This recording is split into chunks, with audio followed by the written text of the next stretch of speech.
Many years later, I was studying in Islamabad at an institution, and I happened to have finished the 7th year, and I was going into the 8th or final year. And the 8th or final year, that's the year many of you are aware of, it's called Dawra Hadith. It's a very famous year, it's a very important year, it's sort of the essential year. Yani, what they say is that the 7 years was preparation for the 8th year. And that's really the end point of the studies in the Dars-e-Nizami, which is basically that you get to this final level in which you prepare and you study for hadith. It's like being in the company of the Prophet ﷺ for a year, essentially. It's as close as you can come. Because all of the various ahadith are recited and they're studied, and you're just constantly in the remembrance of the time of the Prophet ﷺ. So when this 8th year comes, people are very much desirous to do the 8th year in the company of the most pious and famous people that you can find. So when I was studying in my 7th year, there were 8, 9 students, just a handful. It was a tiny room. We would be sitting in there, and the students would just be around in this corner, you know, sitting around us. And then, at the end of the 7th year, or towards the end of the 7th year, the students, they began to discuss, and they started saying, so where are you going? And where are you going? And where are you going? And everybody had a different place. One person said, oh, I'm going to Darul Uloom Karachi, and I'm going to sit in the gatherings of Mufti Taqi Uthmani, and I'm going to this place and I'm going to sit here. And one person said, I'm going to Deoband and I'm going to sit here. So everybody had a different place where they were going to go, and a handful of people were going to stay. And they came to me and they said, so where are you going?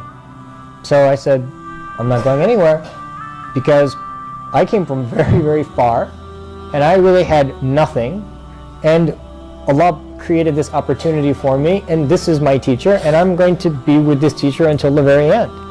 Now, the students, they thought I was crazy, and the reason they thought I was crazy was because that year, the Shaykh al-Hadith is the name of the highest teacher, the highest level teacher who actually is responsible for teaching Bukhari.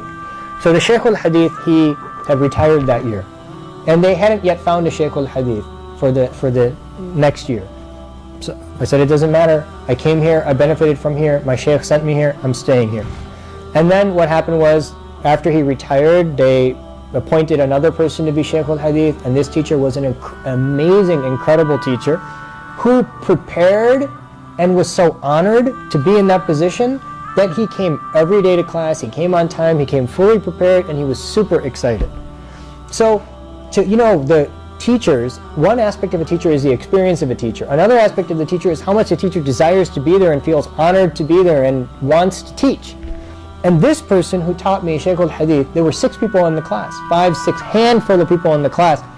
He would be lecturing as if 3,000 people were in the room.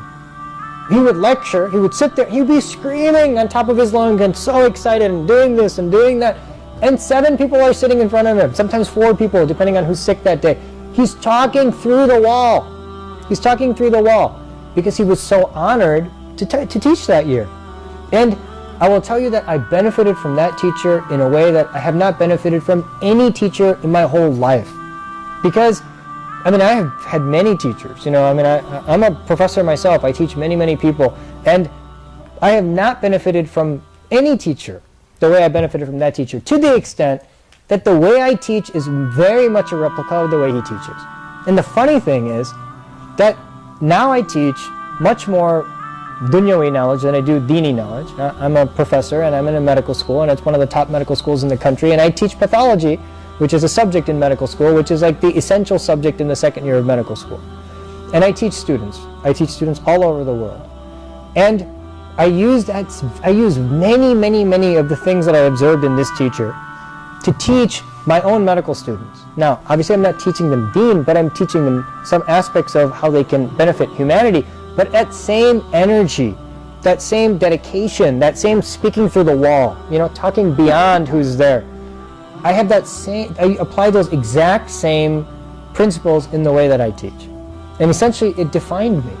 It defined me because of that interaction. And so that few months of sitting there has affected tens of thousands of medical students all over the world. Every year, I can tell you at least 10 to 15, because I wrote a medical textbook and I also have lectures that go with that textbook, at least 15,000 medical students every year learn from me.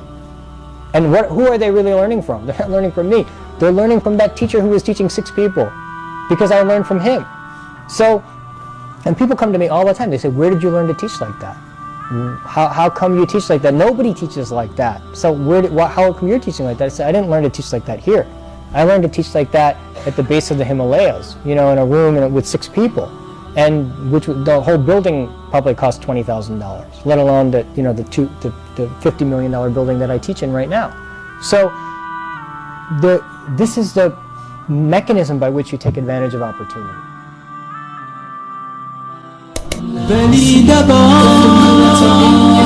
صفحة جديدة وانسى الماضي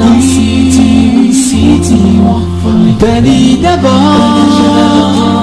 صفحة جديدة وانسى الماضي شد طريق وانسى الماضي وانسى الماضي بني